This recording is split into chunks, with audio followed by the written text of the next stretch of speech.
Shawnee boys 300th, well mate, congratulations, unbelievable. I've been asked to actually have a bit of a talk about probably a little bit of history that we've shared together.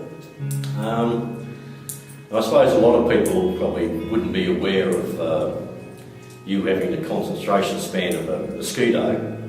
Look, Sean, there's a bright light on. You don't know how many times it's become a problem for our group and all that. I know there was a lot of times, I think when we first took Tony Smythe on as an assistant coach, his main job was to make sure that Sean actually listened at what happened in a timeout. I know there's been heaps of examples of when we wanted to be in zone for the first possession, then man-to-man after that. As soon as we go out of the timeout, you can always back it. Shawnee's playing man-to-man. I don't know how many times I've had to yell out, "Jesus, Sean!" Christ, I wouldn't mind a dollar for every time I've said that. I think I might be pretty well rich off from what I am now. Just over his career, I suppose, there's been some obviously memorable moments, and obviously Sean being part of our club's probably most successful period.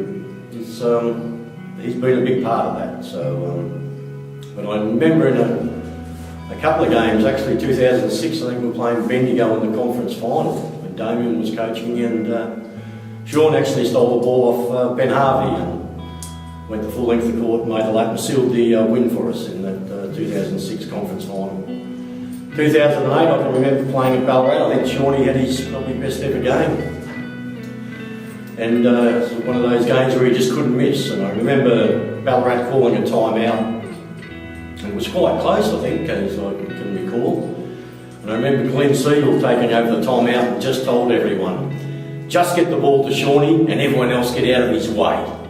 So that's what we went with, and we ended up winning the game. So there's been many sort of memorable moments, and a lot of people probably don't know that Sean suffers a fair bit from travel sickness. Apparently it's true, well that's what his mum says anyway.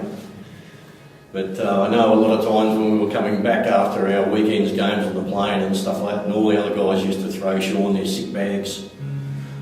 And like the travel sickness, perhaps, but I think the 200 beers from the night before wouldn't have helped either. But Mum always said he was cooked from travel sickness, so I'll just leave it at that. Just one thing I'd really like to mention, Shawnee and his best mate, I think, Dale Crotty. What a great job they did coaching an under-14 group of boys here for 4 or 5 years and taking them through the nationals, and quite successfully.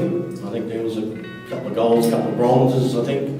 And I think for those two young fellas to be giving those under-14 kids probably the best basketball experience they'll ever have, I think it's just a magnificent credit to them, and how well it was for our junior rota program that those two young fellas took that on board.